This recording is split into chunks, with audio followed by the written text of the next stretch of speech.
आज की इस वीडियो में मैं आपको ये बताने वाली हूँ कि मुंह के अंदर फंगल इन्फेक्शन किस तरीके से हो जाते हैं, क्या क्या रीज़न होती हैं, कौन सी ऐसी गलतियां हैं जो छोटी छोटी जो आप अपने दिनचर्या में कर लेते हैं जिसकी वजह से आपके मुंह में फंगल इन्फेक्शन जो है, जो कि वाइट कलर का दिखाई देता है, वो फैलने लगता है। और एक बार किसी को अगर फंगल इन्फेक्शन हो जाता है तो वो जल्दी ठीक नहीं होता है।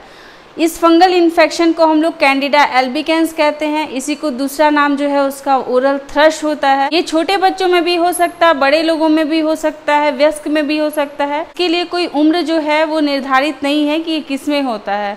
तो आपको इस वीडियो को पूरा अंत तक देखना होगा ये जानने के लिए कि कौन कौन से रीज़न होते हैं मुंह में ओरल थ्रश होने के, क्योंकि अगर एक बार किसी के मुंह में फंगल इन्फेक्शन हो जाता है तो इसको ठीक होने में बहुत ही लंबा समय लगता है।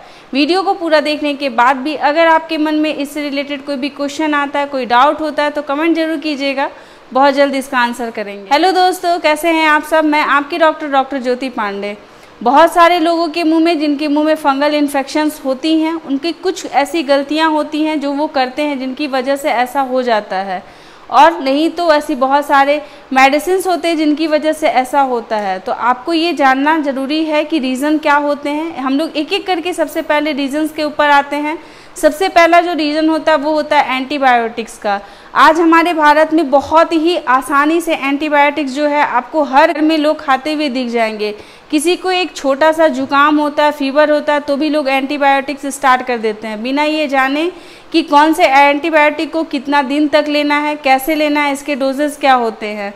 तो इसी वजह से आपके एंटीबायोटिक्स के ज़्यादा डोजेज लेने की वजह से आपके मुंह के अंदर के जो अच्छे बैक्टीरिया होते हैं वो मर जाते हैं, जिसकी वजह से मुंह के अंदर पाया जाने वाला जो फंगस होता है उसको चांस मिल जाता है अपनी संख्या को बढ़ाने का, और वो बहुत जल्दी मल्टीप्लाई होने लगते हैं आपके मुंह में, और वो एक जगह इकट्ठा होकर के वहाँ पे इन्फेक्शन जो है वाइट कलर का वो बनाने लगते हैं। सेकेंड जो रीज़न होता है वो होता है वीकेंड इम्यून सिस्टम का। बहुत सारी ऐसी बीमारियाँ होती है जैसे कि HIV है, एड्स है।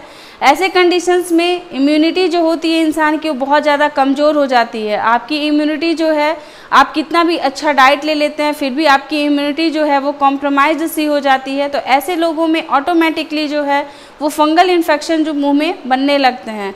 तो ऐसे लोगों को अपने मुंह के फंगल इन्फेक्शन को ट्रीट करने के लिए आपको डेंटिस्ट की मदद जो है वो लेनी बहुत ज़्यादा ज़रूरी हो जाती है, ताकि हर समय पे आपके मुंह की अच्छे से जांच हो सके। आपके सलाइवा में कितने प्रतिशत में फंगस, कितने में बैक्टीरिया और वायरसेस जो हैं वो अवेलेबल हैं या फिर मौजूद हैं, ये जानने के लिए आपके डेंटिस्ट जो हैं वो आपके सलाइवा टेस्ट भी करा सकते हैं। जो होता है वो होता है पुअर ओरल हाइजीन। बहुत सारे लोग ऐसे होते हैं जो डेली बेसिस पे ब्रश ही नहीं करते हैं, अपने दांतों की सफाई नहीं करते हैं, जीभ की सफाई नहीं करते हैं। तो ऐसे लोगों में मुंह के अंदर पाया जाने वाला जो बैड बैक्टीरिया है उनकी संख्या बहुत ज़्यादा बढ़ने लगती है, और वो बैड बैक्टीरिया जो होते हैं वो आपके फंगस को भी इनवाइट करते हैं। फंगस को भी एक ऐसा एटमॉस्फेयर मिल जाता है जिसमें कि वो अपनी मल्टीप्लिकेशन कर सके, अपनी संख्या को बढ़ा सके। इसी वजह से आपके मुंह में जो स्मेल वगैरह आती है यही फंगस और यही बैड बैक्टीरिया की वजह से ही आती है। वो होता है ड्राई माउथ। ड्राई माउथ होने के बहुत सारे रीज़न होते हैं। रीज़न क्या है इसके बारे में इस वीडियो में चर्चा नहीं करेंगे, लेकिन अगर किसी भी रीज़न से आपके मुंह में सूखापन रहेगा तो ये सूखापन जो होगा वो फंगस को बहुत ज़्यादा मल्टीप्लिकेशन करने के लिए एक इन्वायरमेंट पैदा करता है। तो मुंह को कभी भी सूखा ना रहने दे। अगर आपके मुंह में सलाइवा कम बनती है तो कोशिश करें कि ज़्यादा से ज़्यादा फ्रूट जूसेस, वेजिटेबल जूसेस या फिर पानी का सेवन करें। नेक्स्ट जो होती है वो होती है डायबिटीज़। डायबिटीज़ एक ऐसी लाइफस्टाइल डिजीज़ हो गई है जो कि आपके हर घर में एक या दो इंसान जो है वो इससे ग्रसित होते हैं। इस कंडीशन में अगर डायबिटीज़ का लेवल कभी भी फ्लक्चुएट करता है तो ऐसे कंडीशन में आपके सलाइवा में भी जो ग्लूकोज का लेवल है वो बढ़ते घटता रहता है। ये सलाइवा जो है वो आपके बैक्टीरिया को ग्रोथ करने के लिए बहुत ज़्यादा सहायक होते हैं, और यही जो शुगर लेवल होता है, जो ग्लूकोज का लेवल होता है, वो सलाइवा में आपके कैंडिडा को भी मल्टीप्लिकेशन करने के लिए प्रॉपर सा इन्वायरमेंट दे देता है। तो अगर डायबिटीज़ का लेवल जो है वो फ्लक्चुएशन में रहता है तो आप अपने डॉक्टर से मिल करके उनसे बात करके उसको एक वे में कंट्रोल करने की कोशिश कीजिए। अदरवाइज़ आपकी पूरी बॉडी में या फिर आपके ओरल कैविटी में बहुत ही आसानी से कोई भी फंगल इन्फेक्शन जो है वो हो जाएगा और वो जल्दी से ठीक नहीं होगा। नेक्स्ट जो होता है वो होता है हार्मोनल चेंजेस। लाइफ के बहुत सारे ऐसे कंडीशंस होती हैं जिसमें कि हार्मोनल चेंजेस होती है, लाइक पॉज का कंडीशन होता है, मेंसेस का कंडीशन होती है, बॉयज़ लोगों में जो टीनेज के बाद का जो एज होता है, ऐसे कंडीशंस में बॉडी के हार्मोन्स जो होते हैं वो बहुत ज़्यादा फ्लक्चुएट करते हैं।